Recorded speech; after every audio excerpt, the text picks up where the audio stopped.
Good evening, everyone. Welcome to our very first Zoom session for 539 Leadership and Management and Social Work Practice. I am very excited for the semester ahead, and it looks like we have just about everybody in class. And so just wanted to jump in. I am recording this session. I will record all of our scheduled Zoom sessions, and we'll always post those immediately following our class online. So if for whatever reason you have a class conflict with another instructor and you need to kind of jump off early, you can always just know that you can follow, pick up where we left off, or if you have to miss, just please send me an email in advance. Even if it's right before class, that's fine. I'd just like to know what's going on with y'all, and if you have to miss class for whatever reason. I have tried to balance out the number of Zoom sessions we have, try to find that kind of Goldilocks, not too many, not enough, kind of somewhere in the middle. So looking forward to our couple of sessions together. Our plan for tonight is to just really go over the syllabus and the course assignments. I really want to make sure that you all have the opportunity to ask any questions, especially about the text and the StrengthsFinder assessment and all that good stuff. We will not really be getting into any content tonight. We'll get into kind of a little bit of discussion as we can, but it's really going to be mostly me talking. Hopefully that will not be the case for all of our courses. And if you've had me for other online classes, you know that I do like to, make sure that you all are participating as much as possible. So I'll put up some discussion questions and things like that after we go over some text or some course content. So what you need in front of you right now is the course syllabus and all of the, I don't know whether you've printed them out or you can kind of follow along online. I'll also put some materials up and do a screen share here in a minute in case you don't have access to those documents, but we'll be going over the syllabus and the course assignments and grading rubrics. So before we jump into the syllabus and all that good stuff, do you all have any questions before we get started? Anything you want me to know? Okay, great. I am going to do a screen share and jump. Your course may not look exactly like this because I can see a little bit more than y'all can, but I wanted to go over, just kind of jump into Canvas, and we'll navigate through all the materials that way so you all can see where they are, and I'll minimize this so you can see it. So the biggest thing is I do have, oftentimes I will merge sites, but I decided to just have you all, have your own site this semester, which I am really looking forward to. So what you will find here is just really simple, Canvas intro and our syllabus. So we will go ahead and jump into this.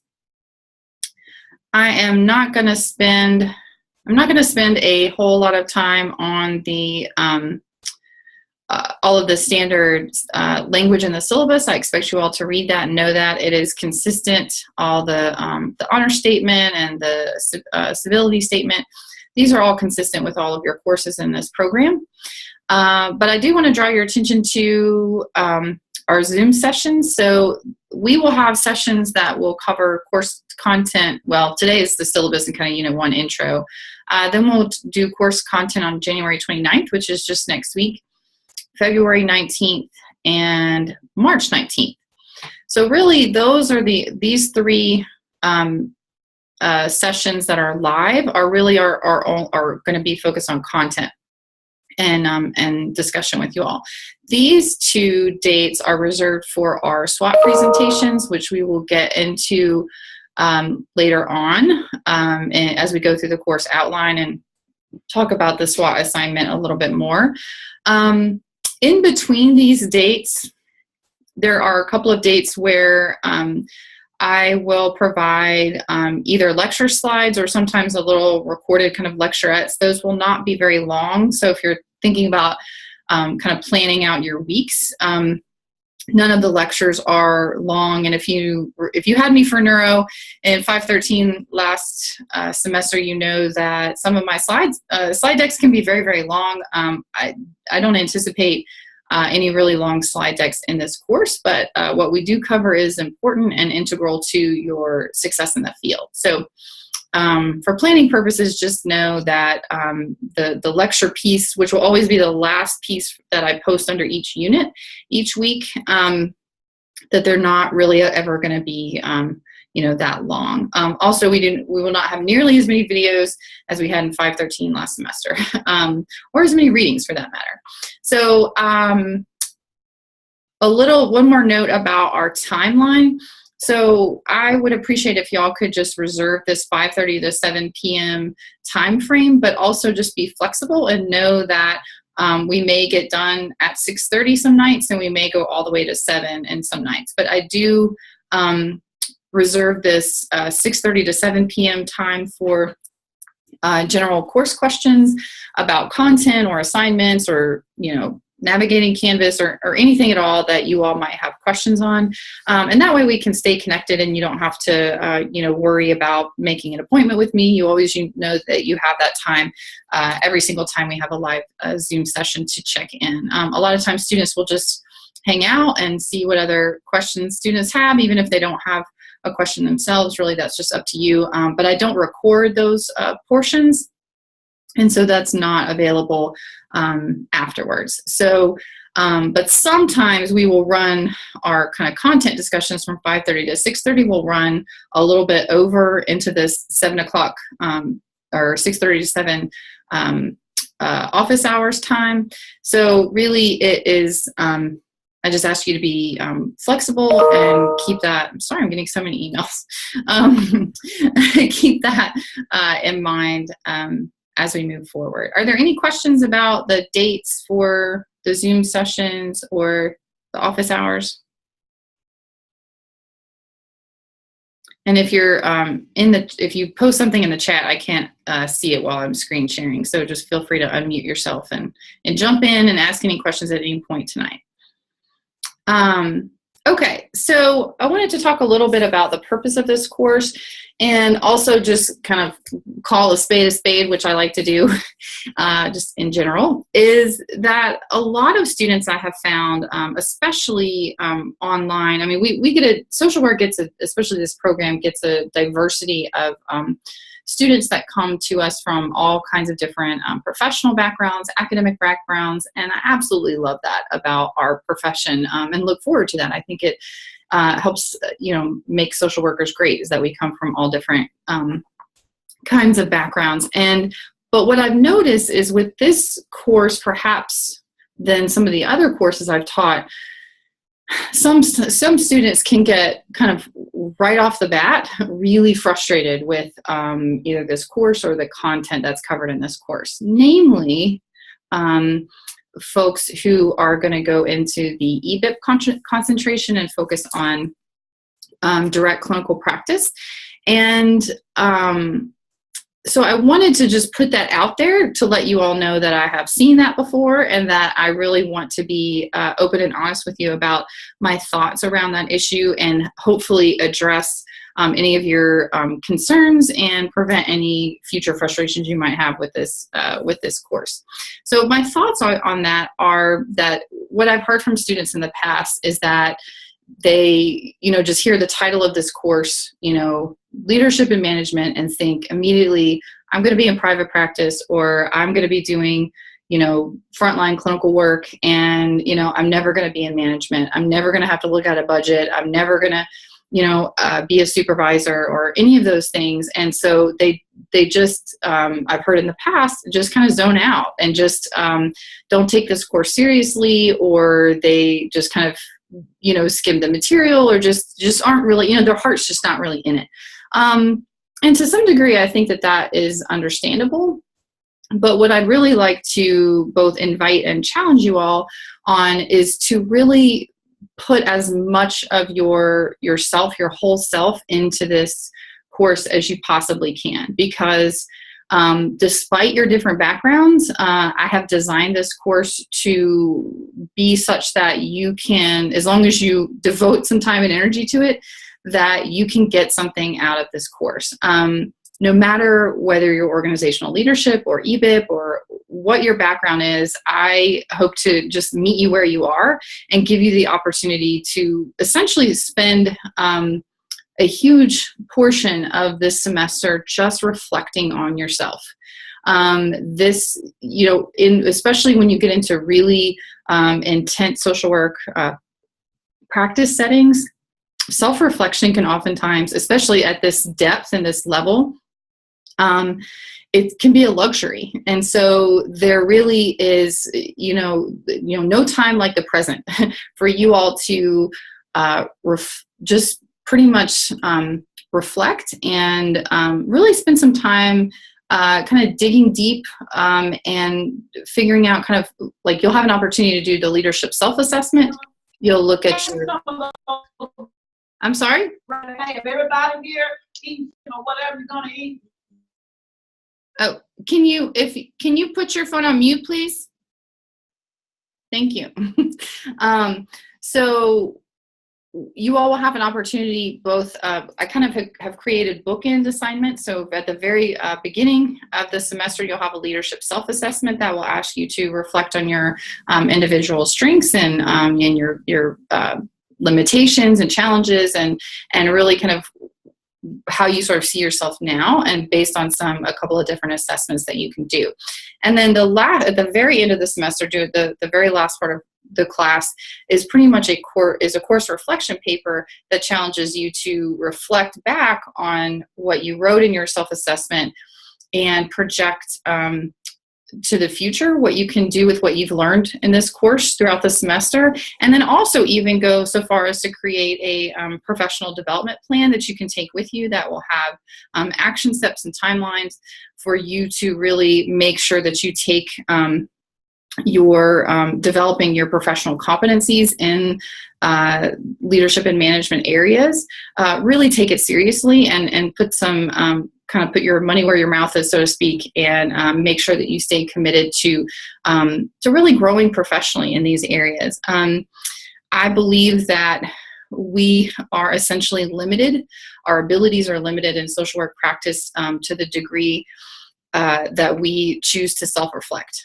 Self-awareness and self-management are absolutely, key,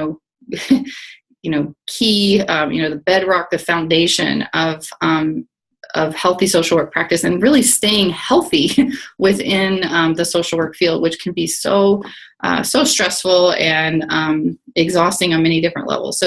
So I really am excited for you all to be able to devote some time to yourself. If you had me as an instructor for 513, you are probably familiar with things being really intense and really heavy and moving really quickly. And, with this course, it's a 2 credit hour course, and we really do a downshift. We do a downshift with the level of material that you'll be reading, with the number of assignments that you're expected to complete. And also that instead of, spending so much time reading journal articles and things like that, I'm really asking you to spend a lot of time yes, reading the course material and learning in that way, but really spending the time that's needed to really reflect on your own capacities as a leader, your own experiences, and what you hope to really contribute to the field. So that's my ad lib version of the rationale for this course. The course competencies are listed here. I will not read these for you all, but I do promise you that we will be covering these in one way, shape, or form as we move through the semester. So the grading values in this course are the same as should be all other courses in this program.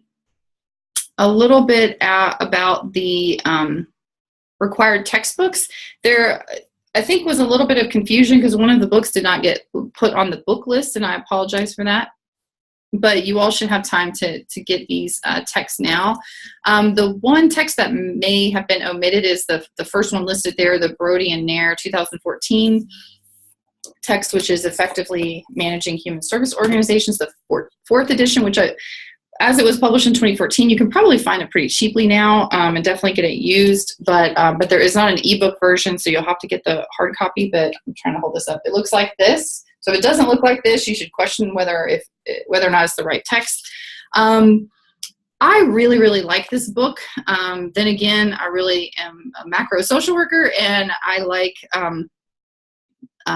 topics around leadership and management. That's why I teach this course. But I have heard in the past that some students find it really dry. Because of that, I've actually trimmed some of the chapters that I'm asking you to read. So what you'll see is throughout the course, and all of this is on the course outline, that some of the chapters will be listed under required reading, and some of the chapters will be listed under supplementary reading, and then some of the chapters in this text just aren't listed at all. The quizzes that we do have, we have 3 quizzes, which I'll talk more about in a minute, but the quizzes will only cover the readings that are listed as required, nothing that's listed under supplementary. And that goes for the online course material as well. So one of the things that I really like about this particular text is that I haven't yet found a better one that really explains the entire kind of breadth of, I can't say full macro practice because there's definitely a lot that's not in there, but when it comes to management, it does a great job of really covering the bases. It also does a good job of outlining different processes for budgeting and resource management and allocation, which are really, really important. And if you think that you can have a private practice without understanding resource allocation and budgeting, you are sadly mistaken, because there is potentially no one else other than you to do that for you. So it's, you're essentially owning your own business. So I believe that a lot of this material is going to be really helpful and relevant to you, really, regardless of whether you're EBIP or OL. That's why it's required, and that's why it's also part of the CSWE accreditation standards that we cover all of the competencies listed in your syllabus. So even if you can't see the rationale right now, hopefully you will be convinced by the time we end the semester. So moving on to the next required text, this is going to be the first time that I used this book, and I really, really, really like it. It does have some limitations, namely that it's focused solely on nonprofits, and not all of you all are going to be working in nonprofits, but a huge majority of social workers are in the nonprofit field, and it even there's some similarities to government as well. So it does cover a pretty wide swath of social work practice. But another limitation, but not every social work practice setting is not covered in this text. So that's one limitation. Another limitation about this text, before I get into all the good things that I like about it, is that it is going to be, I believe it's going to resonate most with and be most understandable for those of you who have experience in management. So it may feel a little, both texts to a certain degree in some cases, depending on your background, it may feel a little advanced and not really feel relevant to where you are in your practice. And if that's the case, I really invite you to kind of look at the material through the lens, just again, like I said, meeting you where you are, because everything that's described with these management practices, and especially one of the things that I love about it is it has a huge number of a very large appendix with very detailed tools. It just has dozens and dozens and dozens of tools and templates and worksheets and things like that. So I feel like it's a very, very hands-on, very practical book that you can take with you, especially if you are in a supervisory or management position, or if you anticipate that you will be soon, or just keep it on your shelf for 5 to 10 years and just know that it's there and refer to it. But even now, especially when we think about things like topics like managing up, and how are you going to show up in a situation where you might have some sort of conflict with your supervisor or somebody that you're working with. And I really feel like this text, the Green and Hauser text, really demystifies a lot of management. So I feel like it explains things that you may simply not have been aware of why your supervisor is asking you to do something a certain way. So I think that even if you're not yet in a management position, you can take a step back and look at it from trying to put yourself in the shoes of the manager that you do work with, because chances are, we all typically have a boss. So I think that there's some real assets to this text in that way. But because this is the first time that I am using it with my sections of this course, I certainly would love your feedback at the end of the semester on how you liked it. And last but certainly not least, we have the Rath and Conchi strengths-based leadership text, which I absolutely love. And hopefully by now, I think it looked like most of you, if not all of you, had gone ahead and submitted on the discussion board your top 5 strengths. That is a great place for us to get to know each other. And, thinking about this assessment and our top 5 strengths, we're going to be referring to these for a great deal of the semester, and certainly you're going to be talking about them in great depth in your work teams for your SWOT project. And it's a whole new language. If you've never heard of it before, just kind of settle in and take my word for it, and really try to challenge yourself to practice speaking in this strengths-based leadership language, and really using, really digging deep and getting to know your strengths according to this specific assessment. I really, really like this book, even over and above the first book, which was Strengths Finder 2.0, which the assessment's the same. I tried to articulate that in my announcement. But this really looks at it through the lens of leadership, and it also gives you some added material around working with people who have those strengths. So if you have, all of them are listed in there, but if you have some executing strengths or some influencing strengths that you can, or if somebody on your team has those, it can give you some insight into how best to work with someone with that strength. So it really gives you an opportunity to not just evaluate your own strengths, but how to evaluate the strengths of your team members and really work together to get the most out of your group processes. So your group project in this course is going to be a huge part of and really opportunity to apply this information to to kind of real world settings. Even though we're in school, it's going to be really hands-on. So are there any questions about the text, or did anybody have any problems accessing these?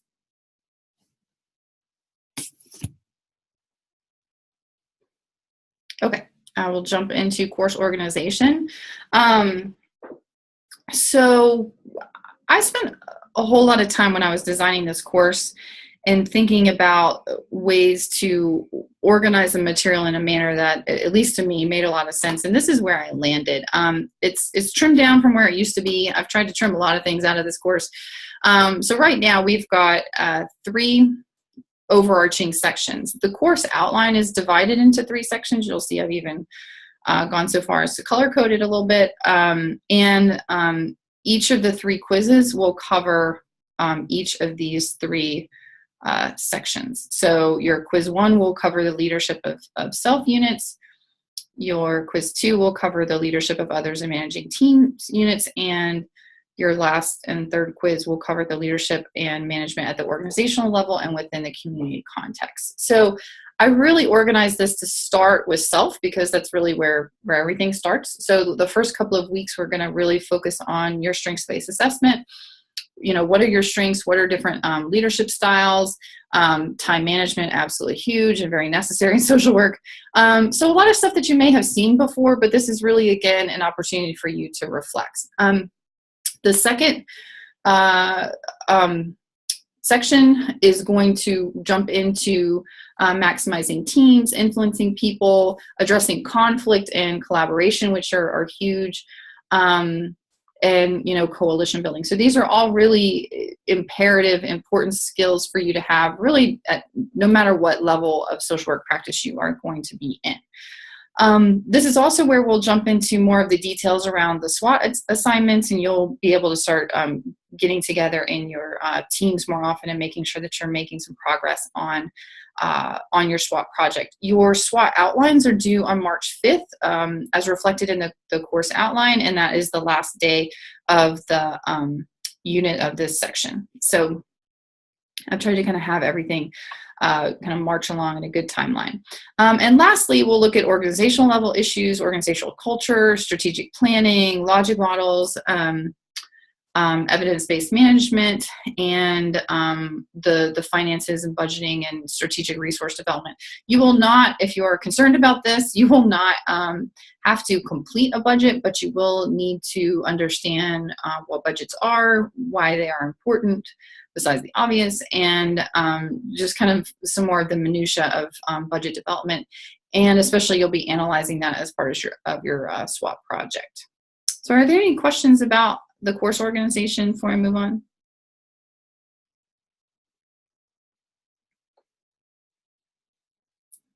Okay. So I am going to jump in.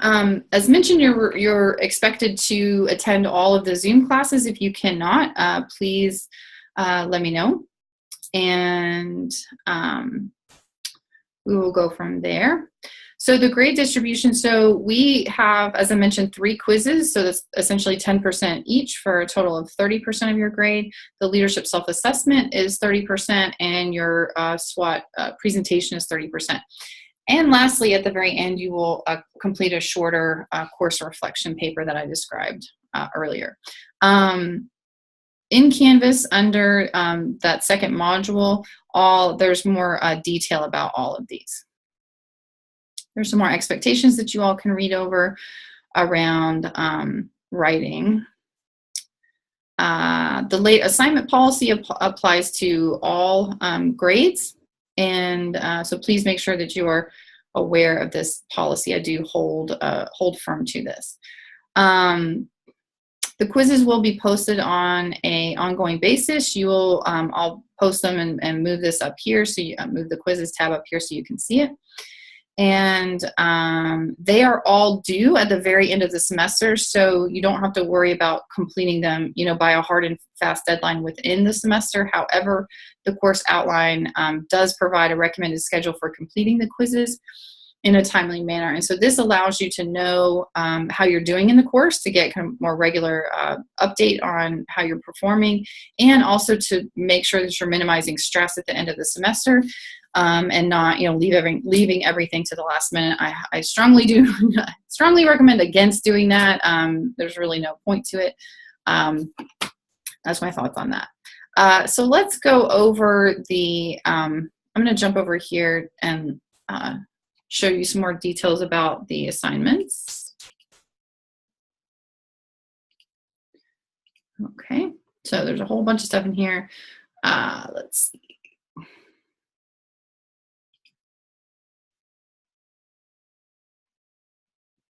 Okay, so first things first, you can write in the first person.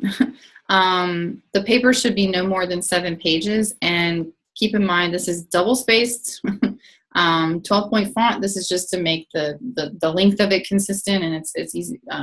Times New Roman is easier for me to read, and APA format, all that good stuff. Please pay attention to this. Papers over 7 pages will receive a 10% per page deduction. I had a student in the past submit a very lovely self-assessment that was 7 pages single-spaced, so 14 pages. And it was really interesting, and I learned a lot, but that's also extremely excessive. And so just little things like that, just want to make sure that you're paying attention to that and not causing yourself more work. So I will grade this assessment based on this outline, and I wanted to make sure that you had a little bit of information that may not be as obvious as just reading it. A couple of things that I would like for you to do as far as formatting is to make sure that you pay attention to these headers for a couple of reasons. And so I want you to use the APA rules for seriation for headings and subheadings, which you can find on Purdue OWL or in your APA manual. It's really self-explanatory. I think the heading is bolded, and then I think the subheadings are, indented left and italicized. But your APA manual can confirm all that for you. So these bolded and centered headings here in the rubric will be your headings in your paper, and then your subheadings under each of those will be what's listed under the A, B, C, D, E portions of this. You don't have to reiterate the goal. That's really just for your own benefit and understanding the rubric. So you do not have to, in your subheadings, you don't have to list out, you don't have to write this entire thing. You can abbreviate it. You can just say top 5 leadership strengths or something like that. You can choose to do that. So the second one could be assessment results. However you want to do that. If you don't abbreviate them, it'll just take up a lot of space in your paper. So this first A here section is really about your strengths-based leadership assessment results. The second part, this is an opportunity for you to pick an assessment of your choice. I've listed some examples here, and I have put the links on the website, or links on the Canvas site, to these 3 that I've listed here, the Myers-Briggs, Enneagram, and DISC. There are others, so if you are wondering if it would be appropriate, please email me and I will check it out and let you know. And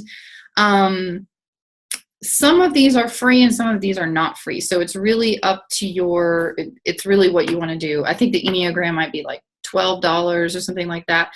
So it's, like I said, it's your choice. But I know for sure that you can take the shortened version of the Myers-Briggs for free. So at a bare minimum, you can take that one for free if that's an issue for you. Otherwise, I think the Enneagram is about $12. I think the DISC is a little more.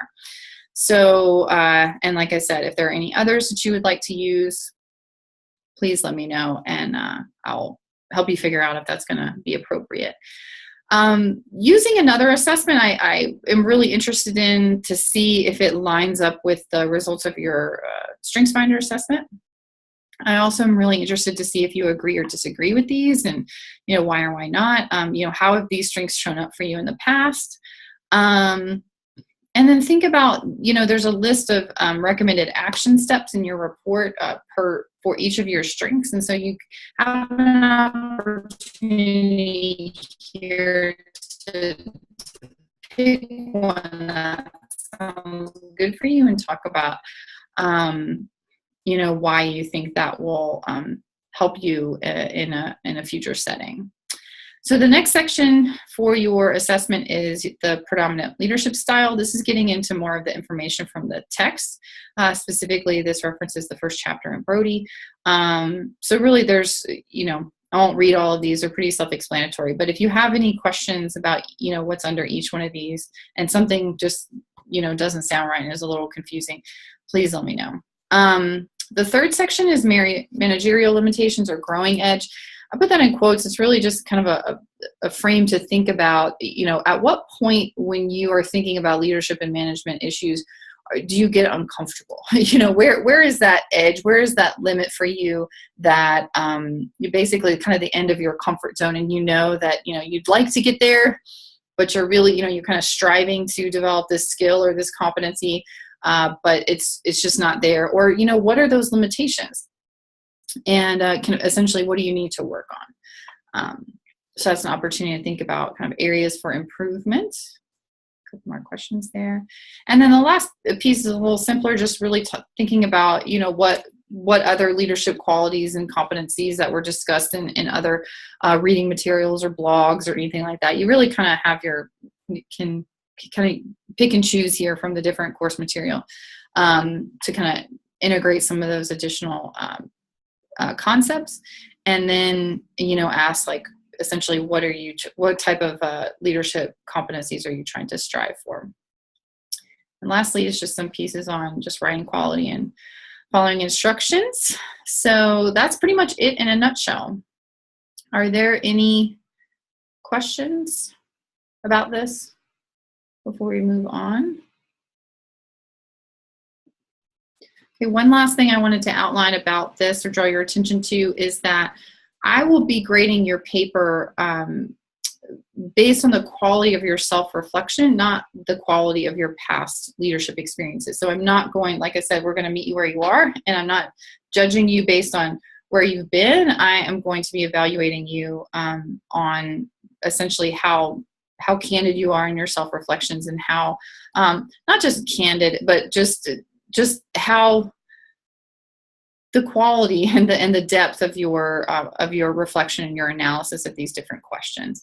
At the end of the day, this paper is really for you. This is about identifying your strengths, looking for opportunities for how you can employ those strengths, working on your limitations, developing your competencies. This is really all for you. So at the end of the day, I am just going to be looking for the depth of your self-reflection.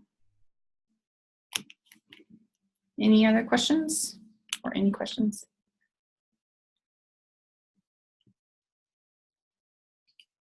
Okay, we will move on. This will take a little bit longer to go through the SWOT assignment.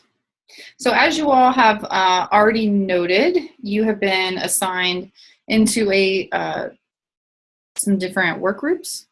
I hope to be able to post this collaboration section here so that you can have a Google Doc all ready there, made for you. I tried to do it the other day and had some issues with it.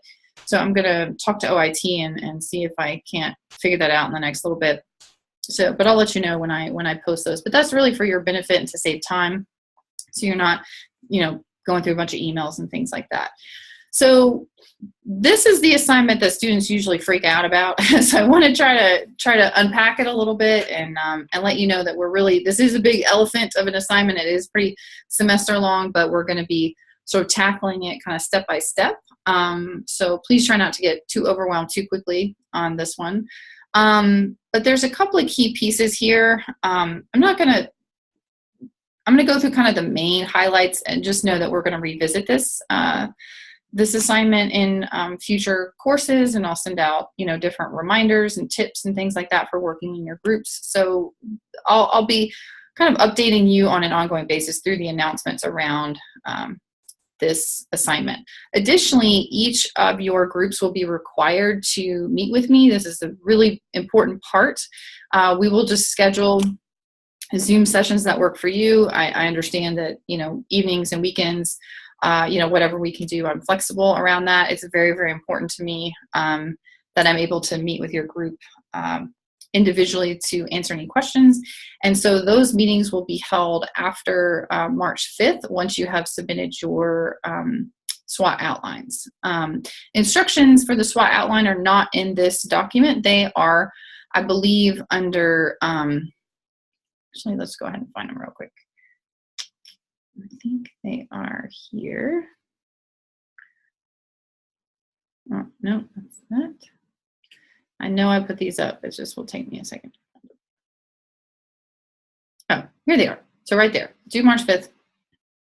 So you can look at these. These are really basic questions. It's just bullet point. Don't worry about APA or anything like that. It's just to let me know, who's in your group, what agency have you selected, who's your contact, and, do you have any questions or issues that we need to go ahead and start focusing on. And so I will take your outline and I will review that, and then I will schedule a meeting with you all to go over that and make sure that you all are on track, and you all can ask me any individual questions. Depending on the agency or program that you choose for this project, could lend itself to a whole host of kind of open up a Pandora's box of different issues. So I want to make sure that we have some good time to discuss that individually in your groups. Okay. So essentially what you all will be doing is you will be kind of you'll be looking at an agency or a program, which will be like kind of a part or a piece of a larger agency. You don't have time to analyze a huge like State Department or some huge like 3,000 employee nonprofit or something like that. So if you do want to do a bigger agency, just make sure that you do a section because it'll just be too hard otherwise. So what you're going to do is you're going to pick an agency and you're going to kind of take the lid off of it. And you're going to look at it from the bird's eye view, from a completely objective, hopefully as objective as possible standpoint, and analyze just the kind of top to bottom, ins and outs. And you will you'll do a thorough kind of scan of everything that's going on, and there's a list that we'll go through as it gets closer to time. I have a whole lecture on this that we'll be going through, and then you will conduct an analysis of all the information that you have been able to access, and then you will develop a 15 to 20-minute presentation, which is not very long. So that means, thinking about critical thinking exercises, like being really concise. So you will want to be really concise in your presentation to present the top strengths, weaknesses, opportunities, and threats, or SWOT. So that's what that means. Sometimes this is called SCOT analysis, strengths, challenges, opportunities, and threats. But I just went with SWOT for that. But if you run across some literature that has them both, it's essentially the same thing. So you will learn so much about the ins and outs of organizations, and it will be great information for you to take in your future work. If you're going to be working for a nonprofit, it is really helpful to know how they actually operate. So I've already assigned your groups, and you'll have an opportunity to complete the strengths profile matrix for your group. So you'll submit that with your SWOT outline on March 5th, which is basically just a template for you to use. It's posted under that module that you can fill out that describes the strengths of your team. And that's an opportunity for you to really see collectively what strengths does your group have. And there'll be opportunity for you to reflect on all of that in your group evaluation statement at the end of the semester. So another important thing to be thinking about for your groups is that one student will be elected or volunteer to serve as the leader of the group. I am going to be very limited in what I tell you or instruct you that the responsibilities of that leader are. So essentially, all I'm telling you is just very few things here. So your responsibilities of the group leader include, but are not limited to, communication, scheduling with the instructor. So when it comes time to schedule your meeting, you should take point on that, just for efficiency's sake, ensuring all deadlines are met and assignment instructions are followed, and ensuring all group members have a fair and equitable workload. That is really, really important. Beyond that, though, your team has the opportunity to assign different tasks to different people. The leader could take on additional roles, but all of that is going to be an individual process for your group.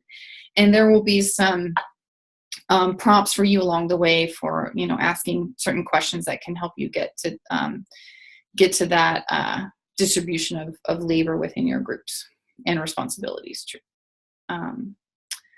Okay, any questions about that?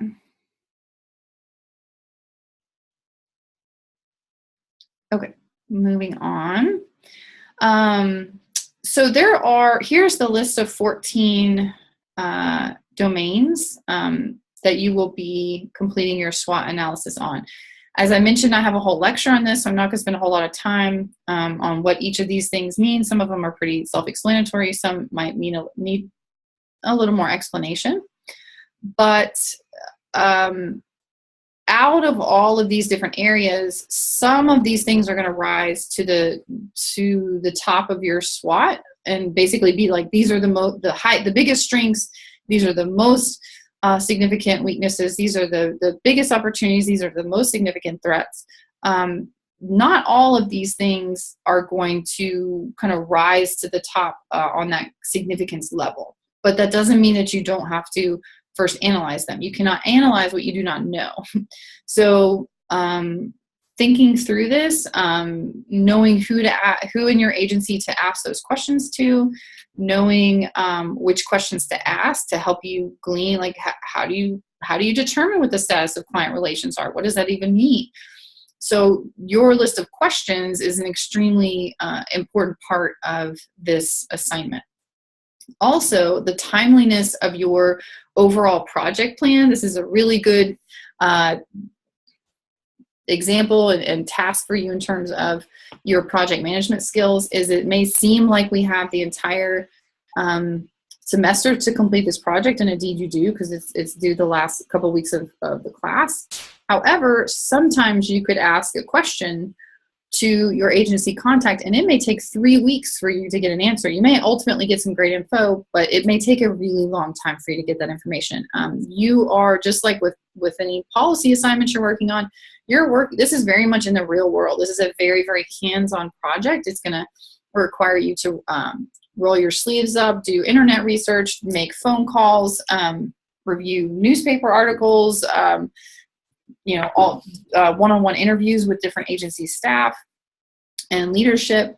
So it's really, there's a lot of moving parts. And so developing a plan and having kind of a timeline for the execution of that plan is going to be really important to your overall success and the type of information that you're able to get. So again, you cannot analyze what you don't know.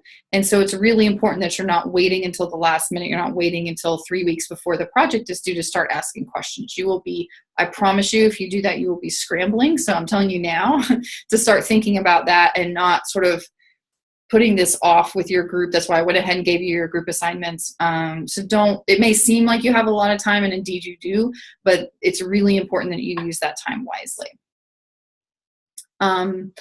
Another last just kind of overarching point about this assignment is that, again, because this is in the real world, it is very possible and even expected that you may not be able to get some information. So, don't be really, be concerned about that, but don't, blow that issue out of proportion. But if you are unable to access certain information, I still expect you to analyze it in some way. And we can talk about that, further on down the road. But just one example here is Brody talks a lot about the value of a strategic plan. And so that's, one of the domains up here is strategic plan. It's somewhere in here. Oh yeah, status of the agency strategic plan. However, your agency either may not have a strategic plan. They may have a strategic plan that they have, but they don't actually use, and it hasn't been updated in 8 years or something like that. Or they just may have one and they just refuse to share it for some reason. They consider it proprietary, or whatever reason. So you don't have any control over that. But what you do have control over is how you analyze the lack of a strategic plan within the context of your overall SWOT. So essentially, what does Brody say about the importance of a strategic plan? So what does that say about your agency that they don't have one? It's a little bit different when it comes to budgeting. Some agencies really consider their budgets proprietary. That's for them to say. Every agency is going to have a budget, whether or not they share it with you. So you can't really analyze the lack of a budget in the same way, because you know that they have one. But budgets are essentially policy statements and priority statements. So those are really important. But if you start to run into a lot of issues, like you've asked for everything, you've asked great questions, you've done it in a timely manner, and you're not getting a whole host of information, just contact me with those kinds of issues as soon as possible. Don't necessarily wait until March 5th for your outlines to let me know. Just if you have any bumps along the way whatsoever, please go ahead and contact me, and I will brainstorm with your group about how to address those issues. So one of the things, and I'm not going to go through all of the instructions because they're pretty self-explanatory and you have some time to review these, but a few last thoughts about this project is that you really need to pick your agency wisely. I know that you all are in different states and all that kind of stuff, and I promise you it can be done. I've seen it many times before. But you have to make sure that you have that the person in your group that has the contact with the agency that you're going to be using, that it's a really good working relationship, that that agency contact is going to be responsive. Typically you'll do in a place where you're interning, You could do one where you're working. It's really up to your group to decide, but just keep those things in mind when you're going through the selection process. Occasionally, very rarely, I have come across a group where, despite their best efforts, they just cannot land on an agency. There's just, it's a, just kind of the group, the makeup of the group members is just such that maybe somebody's not in an internship yet, or there's just different issues. So if you know that that's an issue kind of first and foremost with your group, please let me know as soon as possible, because I will have to work on, working with some of my contacts and making sure that you all do have an agency that you can work with for this project, because obviously it's impossible to complete if you don't. So that's kind of priority number one.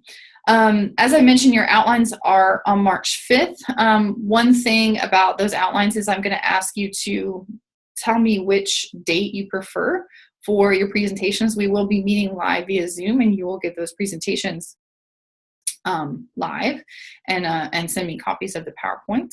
So some of you, for work reasons, scheduling reasons, may know that your group has a date that you absolutely have to present on and things like that.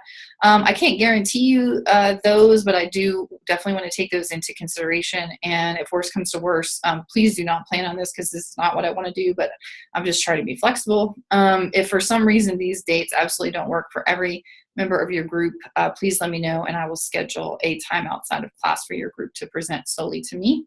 However, I want all of you in the course to benefit. So I would like to avoid that at all costs. So again, here's some more instructions. I won't necessarily go over that, but please let me know if you have any questions about this. Okay. So as I mentioned, this course is really grounded in a lot of self-reflection. So here is your third and final opportunity for self-reflection here. Outside of the self-assessment and the course reflection paper, you are asked to, and it's as part of your grade, complete a group evaluation statement. This is different from some of my previous group evaluation statements. It's specific to this project. And it asks you to reflect on, who was the leader. How did that work? How did that leadership style, work with your personality and strengths, distribution of labor, challenges your group faced, what would you do differently in the future? How did your individual strengths show up? And then any other, anything else that I need to know about the group. So each of you will submit this, will write this and submit it in APA format individually, and then you will submit these in Canvas. And here are the submission instructions and the group project policy, which is essentially saying if somebody's not pulling their own weight, that's not okay. And doing other people's work is just as bad as having other people do your work. So I treat those things pretty similarly. So please avoid that at all costs, and let me know if you have any questions about any of this. So I'm going to stop there and go back over to our modules. Are there any questions about this? I know this is a lot. I know we're going over a lot of information. I really want to make sure you all have a chance to ask for clarification on anything.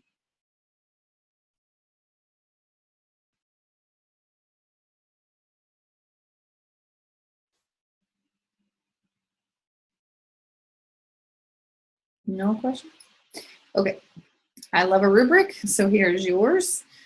So please make sure that you review this rubric and keep this in mind when you are completing your assignment.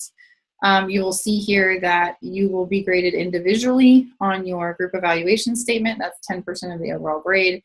You'll get a group grade for this 90% here. That's about your presentation. And then those two grades combined, minus or in addition to any other points that I may subtract for individual issues, that will become your final grade. These numbers will not be on your feedback sheet. Your feedback sheet will have this check or check plus, check minus, and then you'll have some overall comments for strengths and areas for improvement. So this is the feedback sheet that each of you all will get on this project.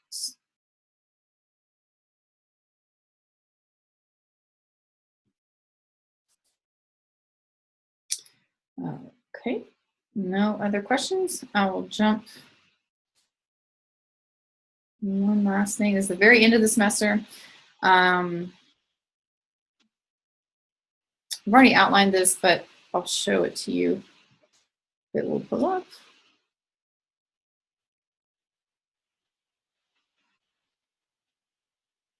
So this is pretty self-explanatory. This paper is 3 to 5 pages. And so it's a little shorter. It's got just a couple of sections on applying your strengths, addressing your limitations, reflecting on those again, and then essentially a professional development plan where you will have developed 5 actions in these different, well, these are just examples. You have to use all these areas, but those are just some to get you started, and include a timeline for each of these actions. And that is pretty much it. So that is the course in a nutshell. I wanted to go over one more thing with you to clarify the course outline.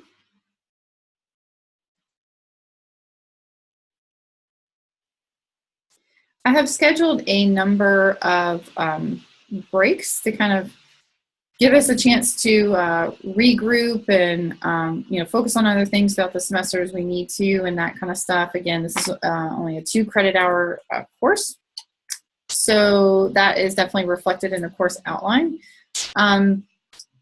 So this, I do not anticipate this outline changing at all, but if it does for whatever reason, what I will do is I will post I won't post an entirely new syllabus. I will just take this course outline out, update it, and post it on Canvas. But like I said, I don't anticipate that happening. So this is really where, how we're going to march through all of these topics. The date here, I consider that date, there's 2 things about this date that can be somewhat confusing. So wanted to make sure that I was clear about this. So January 22nd, obviously that's where we are now. We're having the Zoom, which is indicated there. The assignments listed here, they correspond with that date. So like quiz 1 due, this isn't the hard deadline, this is the recommended deadline, and that is because it is not bolded. The items that are bolded, that is a hard deadline. So that's due on that date. So are the readings. But I also consider this sort of the week that we're going through this. So it's a little bit confusing in that I want you to have all the readings done and any assignments are due that day.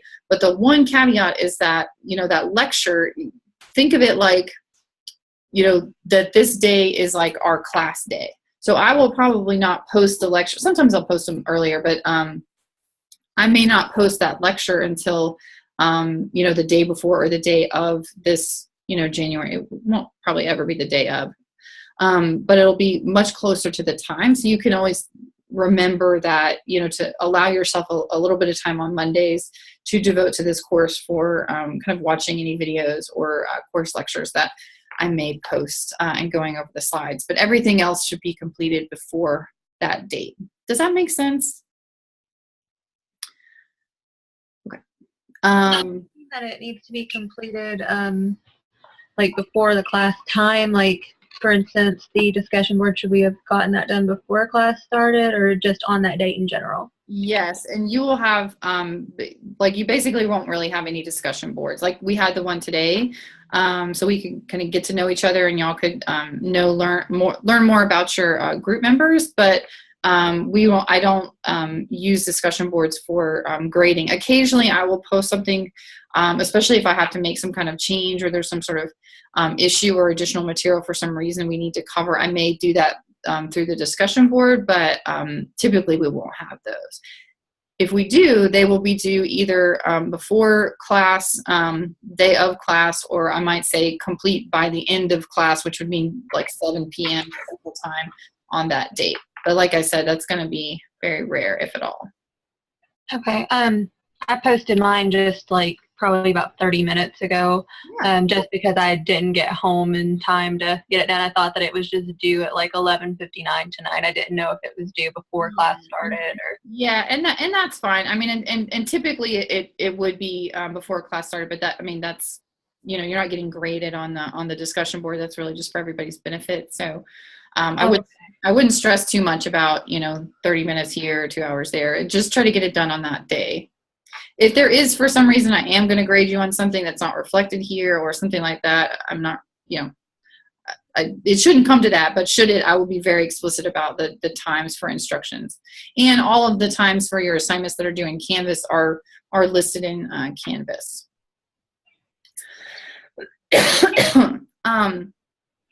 So you'll see here the purple units are our kind of self-awareness piece of our course.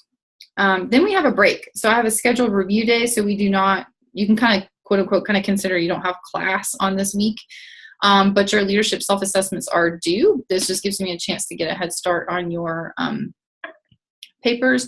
I believe that these are due at 11:59 p.m. that day, but honestly, I think maybe go look real quick. They may be due at 9 a.m. I have a couple of courses and I'm getting confused on my, okay, yeah, so very end of the day. So 10:59 p.m. Central Time, that's due. So you can see all the times here. Okay.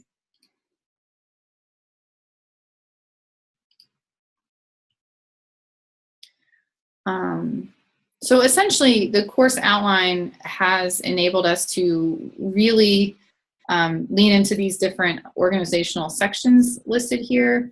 And so we have a break after each one. And that also gives you time to complete your quizzes. So like this is the recommended due date, quiz 1, but this is also the same week that we, finish this kind of these 3 units. So everything from unit 2 and unit 3 will be covered in quiz 1.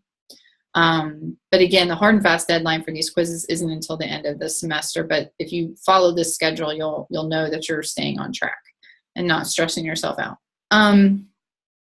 This blue section here, so this is the kind of getting into teams and working in groups. And so your SWOT outlines are due on the 5th. That is a hard deadline. As you can see, it's in bold. And then this is your recommended quiz 2 due date.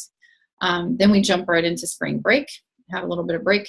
And then, I see that's an error. I should have deleted this, so ignore that. It is March 5th. I apologize.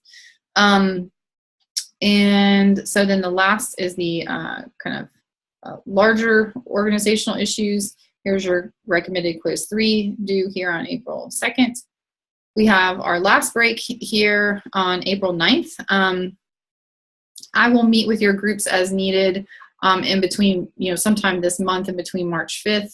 Hopefully we won't wait until April 9th, but I do kind of have some time here that I've allotted if there's any kind of last minute issues that your group needs to meet. Sometimes that really does happen. Things get confusing. You're not really sure what rises to, should be included in your SWOT and things like that. So I've carved out some time, but we don't have any additional content. So Unit 10 is really our last time in class for that week that we have, that we're covering new content. I also have this break it really is a prep for both me and for you in for the SWOT presentations. In the past, I've seen as a little bit of a lesson learned because the financing piece, the budget piece is such an important part of your SWOT, but it's the very, very last thing that we cover in the semester. It can be really hard to only have a week to kind of download all that information with everything else you may have going on. And so I like having this additional week in here for you all to be able to process this budget information and make sure that you're good to go with all of that for your SWOT presentations. So as I mentioned here, the last 2 weeks of class, we have our SWOT presentations. These 2 weeks should cover everybody. If for some reason we have to have another one, we can schedule it this week. We typically won't have any, we won't have class or any new issues here, but I kind of have it as a bit of a buffer day in case we need it. And then all of your quizzes and your course reflection paper are due on this day, which is that same week as the last week of class. So any questions or concerns about the course outline? I've tried to make it really, really clear and easy to follow. So if it is not, please let me know.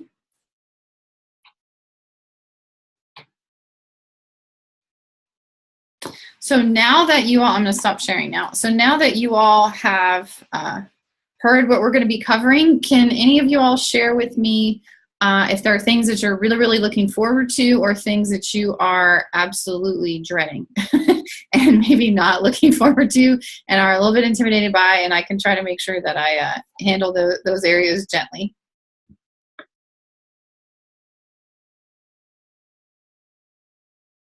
Sure, go ahead, Donna.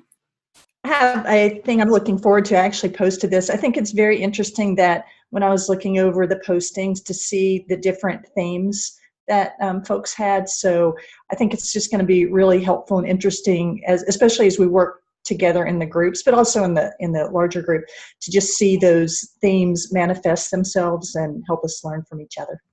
Yeah, that's a great point, Donna. One of the things that I find, and typically since I've started integrating the Strengths Finder into this course, I have found that social workers, and I don't know if it's just who gravitates to our profession, but we are typically very, very limited in the influencing domain. I have seen it consistently across all my classes. So, but I always get a little bit excited about at the beginning of the semester to see if it's going to be different this time.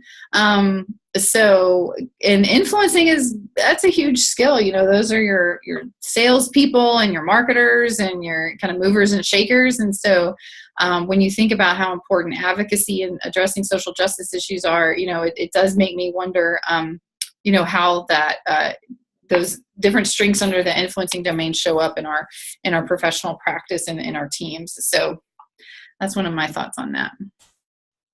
What are some other things that y'all are looking forward to?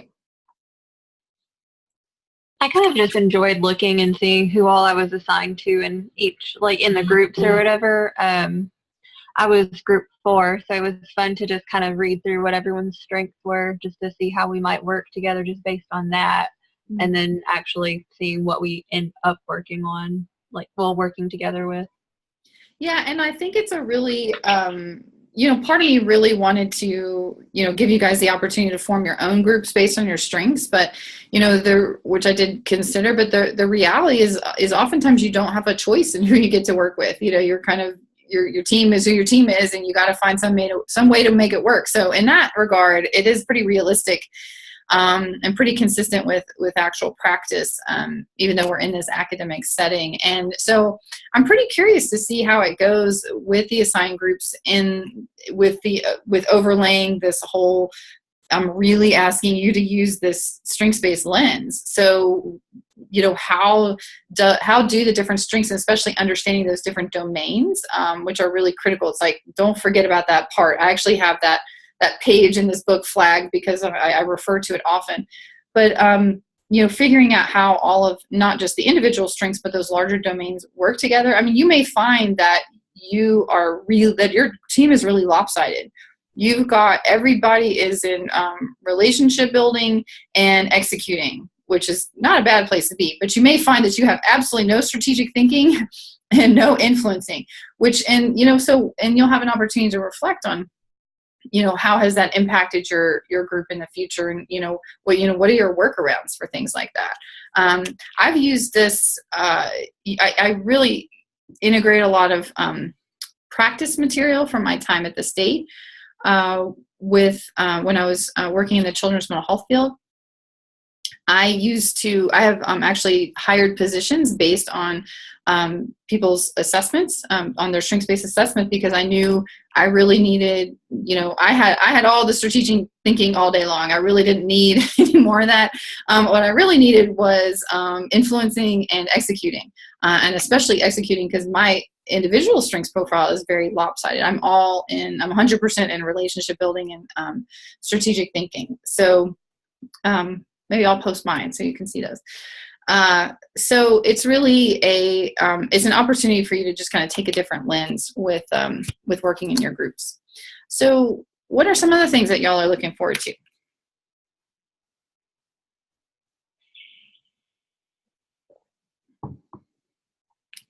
Okay, go ahead.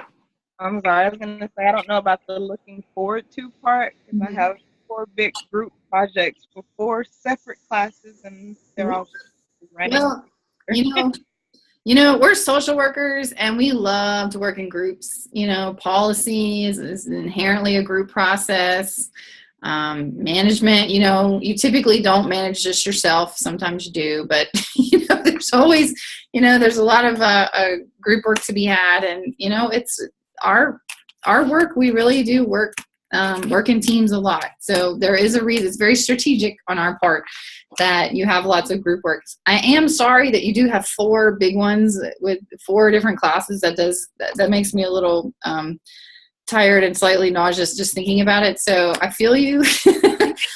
But remember, this is all about your project plan and being strategic. And so maybe this is an opportunity for you to map out, what has to be done each week to make sure that you reach that final goal. Because it can feel really overwhelming when you think, oh, I have this huge project. But at the end of the day, it's all about just what are those few little things you're doing each week. So maybe just try to take a step back and bring it back down to that and think, what are we doing, each week, and work with your team on, because everybody else that you're working with, chances are they're in the same boat. They may be taking one last class, or they may be out of order on some, piece, but you're probably all in this together. And so maybe you can think and see if, you all have the same schedule, and then you can kind of maybe map out how you want to work on this project from the very beginning. So do things like, okay, that week before spring break is just a terrible week because you've got this other project due in one class, and it's quiz due in another class, and whatever that looks like. And so you can say, okay, we're going to take a bye week on our SWOT. We're going to get our outline done, a week or 2 early, and not do that. So you have an opportunity as a team to help support your kind of larger issues as well. You don't have to be alone. Be alone in your overwhelmness, because chances are everybody in your group is going to be feeling that at some point or another. So I recommend leaning into each other. I'm actually really glad that you mentioned this, because I can tell you right now, I'm really excited about this class from the very beginning. And I read the syllabus, but then after hearing about all the different details, I've been overwhelmed by just everything that's due, and it's completely overshadowed how excited I was originally for this class. Boo. So I know. So I did not do a good job of keeping you excited. I have to pre-plan, like you're mentioning, just break it into pieces so that it's not overwhelming. Because right now, I'm just oh my God. I know. But I felt this way last semester, and I survived. So if you survive neuro, I swear you can survive anything. So just know, I promise you, I really think that that's the hardest course in this entire program. I am probably biased, but it's really, that's just, everything is so dense. All the reading material, just remember that the reading material, it's not going to take you as long. Even 1 week, it says 4 chapters, but these chapters are not very long. The Brody text is a little dry, but you can kind of take it in chunks. Maybe don't read 1 chapter all the way through, or whatever you need to do. And and also, this is a 2 credit hour.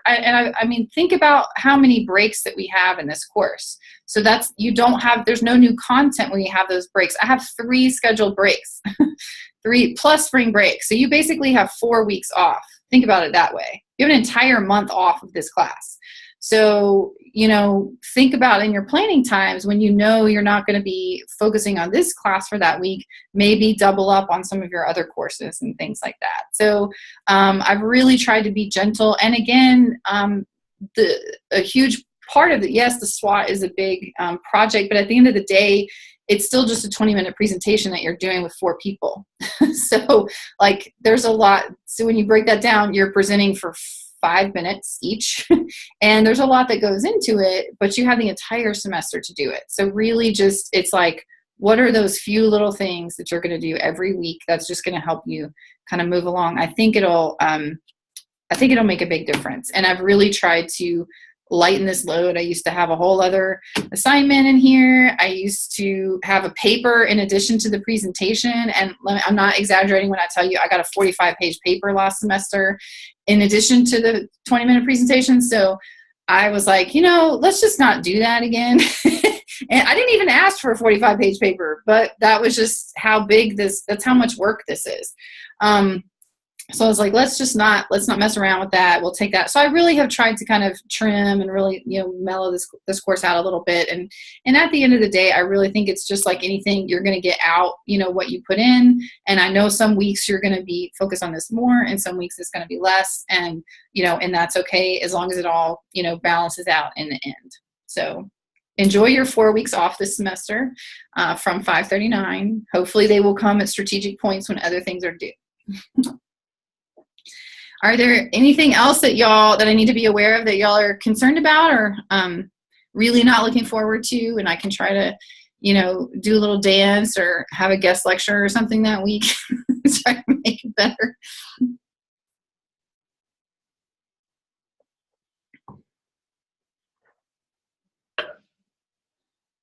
Well, at the end of the day, I hope that you stay excited somehow and that you learn a lot. And one last thing I know that I'm somebody who, I'm a very self-aware person. I spend a lot of time self-reflecting. I do believe, as I said, that, self-awareness and self-management are kind of cornerstones of effective social work practice. However, self-reflection may be like nails on a chalkboard to some of you. Some of you may really, really, really not like to spend time self-reflecting. That's okay. Again, we're going to meet you where you are, but it is going to be a challenge. And I do expect you to take it seriously, because you really kind of can't get to the next level until you really understand kind of who you are and where you came from. And also what your responsibility is in showing up in different situations. I spent almost a decade of professional practice pretty much being a medium for conflict. I was kind of in between these massive tectonic plates of systems like education and child welfare and juvenile justice and mental health and trying to get everybody on the same page for the benefit of children and families. And I mean, it is super, super challenging, and conflict was inherent in that. And so if I wasn't understanding sort of what I was bringing to the table, then it was really, I wasn't going to be able to be as effective as it definitely helped. So highly recommend it. So just think of this as, challenging where it needs to be, and then easy in other areas where it probably will be for some of you too. So, and I'm here to support you along the way. And I look forward to working with all of you. So are there any last questions or comments before we sign off?